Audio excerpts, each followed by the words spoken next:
It's currently 84 degrees here in New York, and it's not even summer yet. It's fucked up.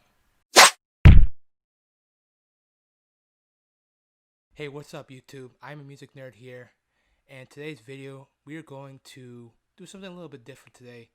For anybody who's wanted to kind of dip their toe into a certain genre, I'm going to give you a beginner's guide into what albums from that particular genre and period, which will be a good way to kind of start your way into.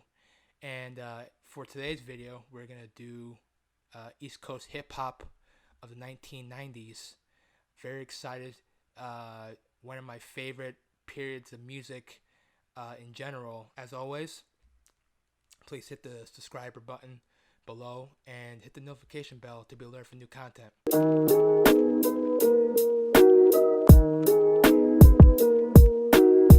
Alright, so let's get into it. So the first album we're going to talk about is LL Cool J's Mama Said Knock You Out, released 30 years ago this year. And yeah, classic hip-hop album.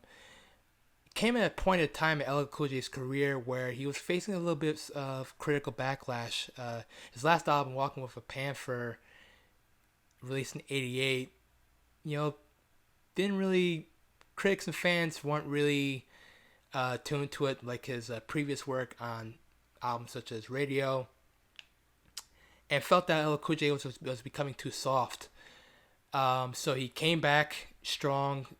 This album's a great return to form. Everybody knows the title track. Yeah, just a lot of great tracks here. You have The Booming System, Around the Way Girl. Really reinforced that LL Cool J was a cultural force in the hip hop world and really gave him the second wind that he needed.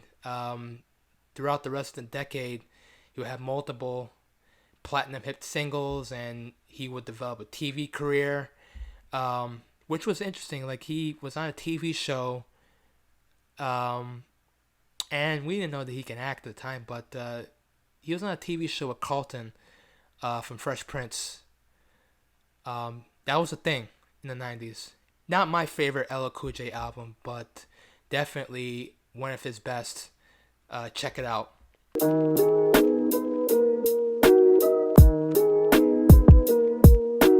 So the next album is De La Soul. De La Soul's Dead. Second album from De La Soul. Coming off their debut album, 3 Feet High and Rising, which is one of the most influential hip-hop albums of all time. Really brought sampling into an art form, and really kind of established De La Soul, that whole Native Tongues era, that Tribe Called Quest was also a part of, also Jungle Brothers, Queen Latifah, was a kind of an alternative to, what NWA was doing, and even what Public Enemy was doing in the East Coast. They're all about like positivity and celebrating black excellence, and talking about Afrocentrism. But this album kind of was a different change of pace for De La Soul. It was a very, very dark, very somber album. Yeah, I mean, it still had its very playful cuts. There's the song Saturdays, featuring fellow Native Tongues member, Tribe Called Quest member, Q-Tip. But yeah, a lot of songs were unexpectedly dark, and it's really them kind of rebelling against, the positivity. The thing about 3 De La Soul is that when they came out, and it's something that they couldn't really help, is that, they were called by many people as, the group that was gonna save hip hop, and they're not like those gangster rappers. These guys are talking about love and positivity and peace, and people even mocked them for being hippies, which De La Soul never liked. And so this was them kind of saying, no, we're more than that, and we can't talk about more serious stuff. We're not always happy. We can have a dark, cynical side as well. A lot of great songs in this album. Millie Pulled a Pistol on Santa, Saturdays, Ring Ring Ring, Oodles and O's. Just a very slept on De La Soul album. But just like the first album, very innovative and would set the tone for East Coast hip hop for the rest of the decade. So definitely check it out.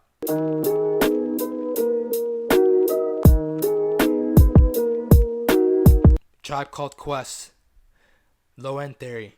I mean, what's there to say about this album that hasn't already been said? One of the best albums in hip hop, period.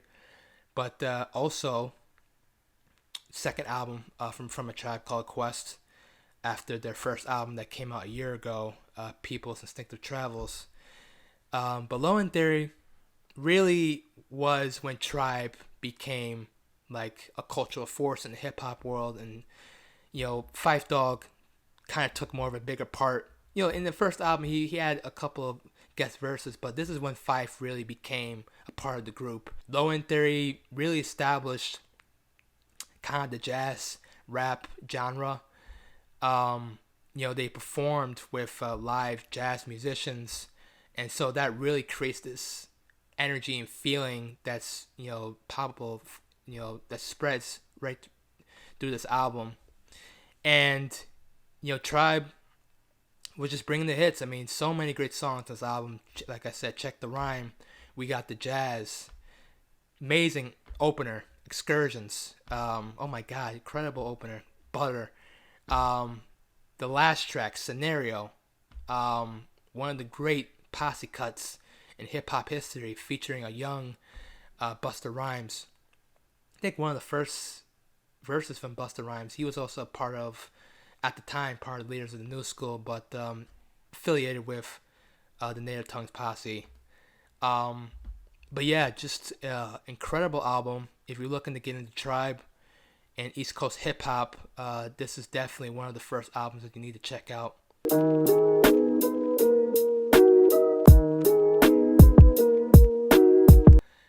Wu-Tang Clan's 1993 debut album, Enter the 36 Chambers. If we're talking about grimy, boom bap, intense, gritty, violent, I mean, Wu-Tang Clan is definitely the nucleus of all that. And, interestingly, 1993 was really when West Coast hip hop was starting to take over. Dr. Dre released The Chronic. Snoop Dogg released Doggy Style. Tupac Shakur released his second album. West Coast hip hop was dominating radio. And then Wu-Tang Clan, I don't know where the fuck they came from. Came from Little Staten Island. 9 of these guys came through and just set the world on fire. The song Cream, I mean, one of the greatest hip hop songs of all time. Incredible production work by the RZA, Raekwon, Ghostface Killah, Method Man, GZA, Old Dirty Bastard, You God, Master Killer, Inspector Deck. I mean, all these guys. I mean, so hard. Many groups have tried to replicate and are still replicating the Wu-Tang Clan formula. You look at a group like Odd Future and Brockhampton, who has like 50 million members. But Wu-Tang Clan was the group that kind of said, hey, we're just going to take, these outcasts, and we're going to talk about Kung Fu, and we're going to just talk about a bunch of random shit, pop culture, and really, in a way, cultivated a blueprint for success that really hasn't been seen before. I mean, a lot of these members that were in this group branched out into successful solo careers. Yes, it sounds incredibly dated. Yes, it sounds dusty as hell, but I think that's part of the appeal of it. And when we're talking about 90s East Coast hip hop, that boom bap classic sound, this is one of the albums that comes to mind, at least in my opinion, of albums that you should get into. So definitely, If you're starting with Wu-Tang, check out this album. Incredible, incredible album.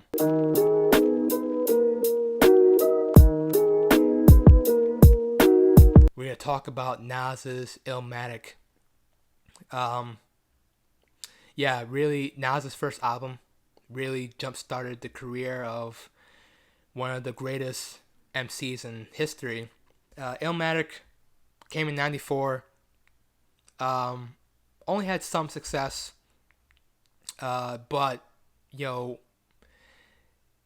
many documentaries, many books have been written about how great this album is. When I think of classic New York hip-hop, and of course many do, it starts with Illmatic. It doesn't pertain to Illmatic specifically, but I always find it funny when I talk to old school hip-hop heads, especially in New York. They always kind of reference albums like Illmatic because of its distinctive boom-bap sound, and use it to kind of disparage new school hip-hop. Like, yeah, this is that real hip-hop shit. That Illmatic is that real hip-hop shit. Not like that mumble rap shit. These were rappers. You can actually hear the words that come out of their mouth. And they were spinning stories. Not like that new shit. Why can't rap be like this again? Ah! And Nas was only 19 or 20 when he made this album. I mean, just the fact that he was able to make this album when he was that young. I mean, there's rappers who had 20-year careers and they couldn't make an album this good. 10 songs, only 40 minutes, which is, I personally like rap albums that are just under an hour. I think it's just the perfect length. And get in, get out, say what you have to say. Really paints a vivid picture of what New York was like in the mid-90s. Yeah, definitely check it out.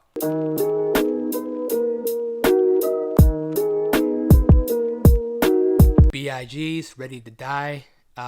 Amazing that this also came out the same year, 94. Just an incredible music year.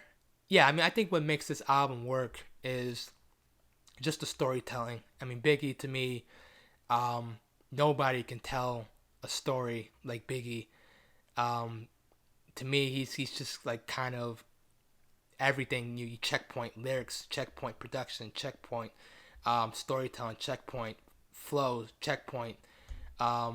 Just everything was on point. And him and Diddy really, and it jump-started Diddy's career as well. Bad Boy Records became the preeminent label in East Coast hip-hop.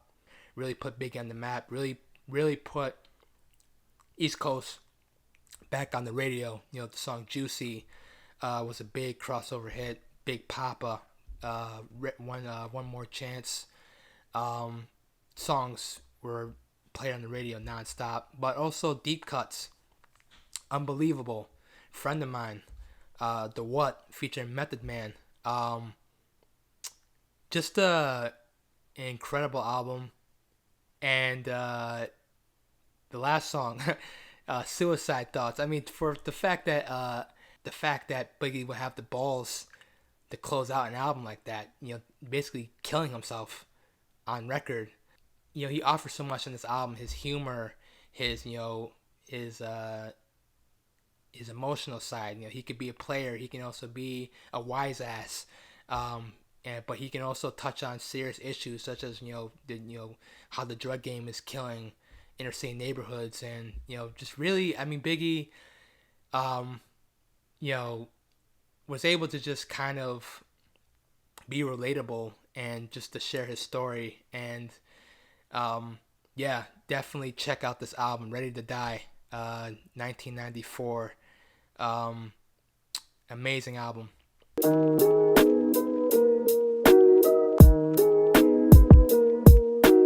Mobb Deep's The Infamous. Havoc and Prodigy. This was their second album, I believe, and really put Mobb Deep on the map. To me, if we're talking about gritty,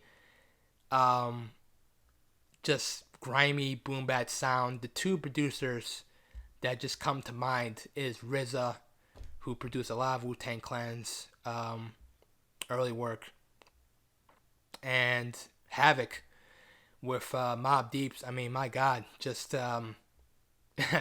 you listen to this record and it just gives you the creeps sometimes. I mean, it really paints that picture of like gritty New York, cold, dark New York streets. Like you're just like inches away from just getting robbed at any minute.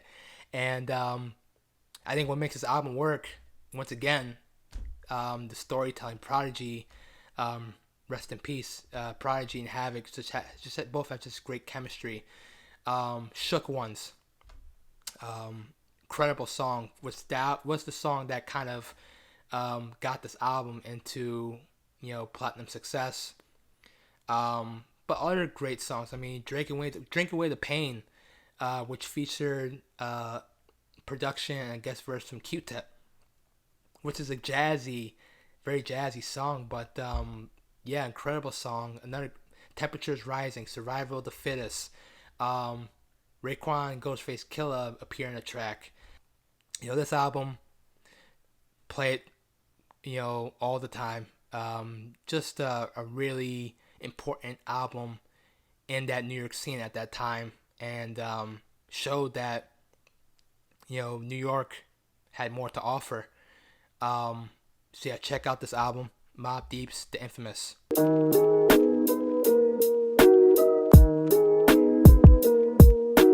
Raekwon's Only Built for Cuban Linx. So Raekwon, fellow Wu-Tang Clan member, branched out to his solo. Many Wu-Tang Clan members branched out into solo careers, as I mentioned earlier. But this, to me, one of the best Wu-Tang Clan solo albums, and one of the best hip hop albums of all time. Raekwon, really started the genre of mafioso rap, which Jay-Z and Nas and Biggie would later emulate. So this was the album that kind of started painting the picture of like what if rappers were mafia guys. So the countless Scarface and Godfather references, Goodfellas references, Casino references. I mean, really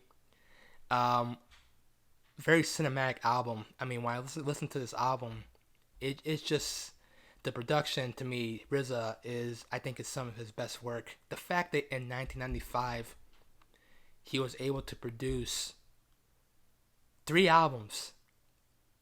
He produced Old Dirty Bastard, GZA Liquid Swords, and this album in the same year, and they all sound incredibly different. I mean, it just shows you just how fucking talented RZA was, and how much he just owned that era. I mean, nobody can touch RZA at that time. Like, he had no peer. And it was a competitive era. I mean, we're talking about, like I said, DJ Premier, Q-Tip, Pete Rock, Large Professor, some of the best of the best at the time. But RZA in this era, 95, was just untouchable. Was just saying, like, you cannot fuck with me. And I think, to me, Only Built for Cuban Linx, in a sense, was him expanding his sound. The song Ice Cream, for example. I mean, it's just, that beat is just incredible. One of the best hip hop beats I've ever heard. Just amazing. But also songs like Criminology and Incarcerated Scarfaces, Ghostface Killah. I mean, just really showing that he's one of the best MCs of all time. Even features a song called Verbal Intercourse, which features a guest verse from Nas. So the production on that, also amazing as well. To me, artistically, one of the highest that Wu-Tang Clan has ever reached. And it's getting hot. I'm getting very sweaty, so we're going to try to speed this up a bit.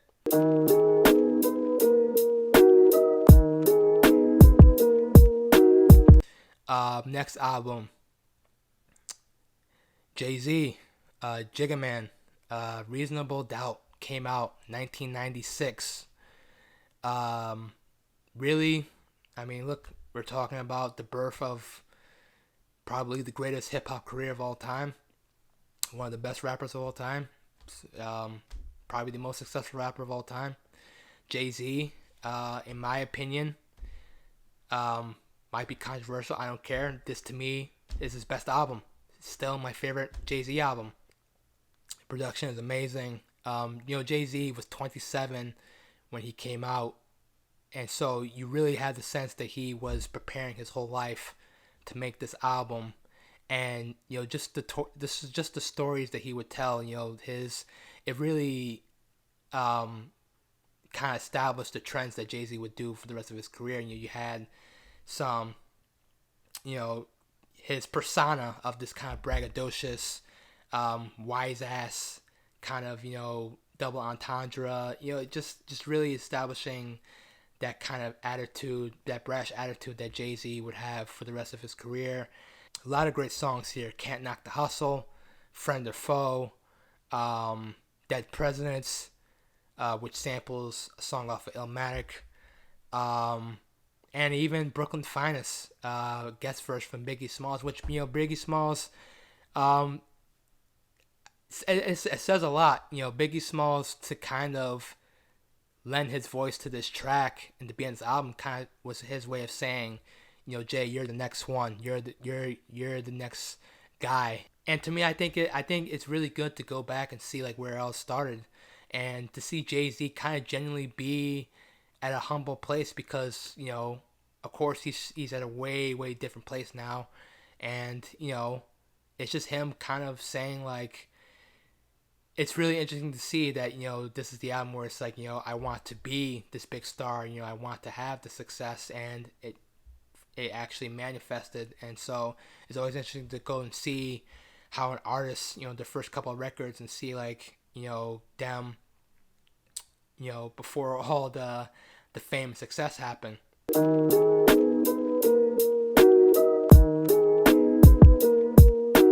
Fugees, the score, featuring Lauryn Hill, Wyclef Jean, Pras, their second and last album. I guess one of the more accessible albums in that time period, was number one on the Billboard charts. Really one of the top albums of that year. Won a Grammy Award for Best Rap Album, but really showcase all three of them of their abilities. Lauryn Hill, I think, doesn't really get talked enough about how great of a rapper she is. I mean, she, to me, a great singer, but also a great rapper as well. And it started with the first album, but really this is when she showcased that she was a major talent. And Wyclef Jean doing his thing, and Pras doing his thing. I mean, the energy that these three cultivated on this album was just amazing. Of course, everybody knows the Killing Me Softly song.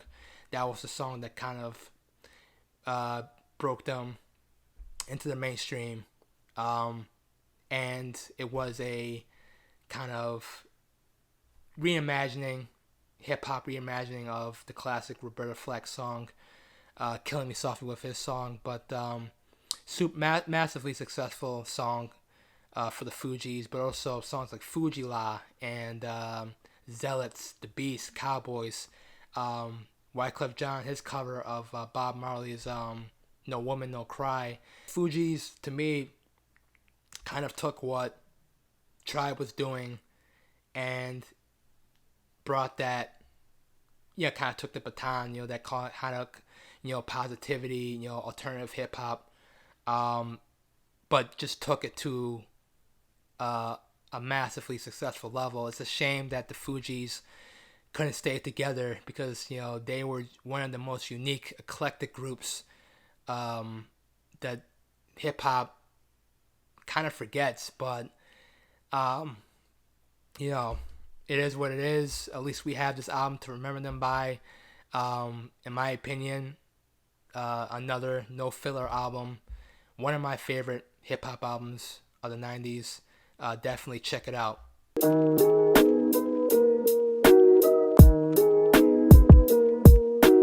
DMX, It's dark and it's hot and hell is here. I apologize.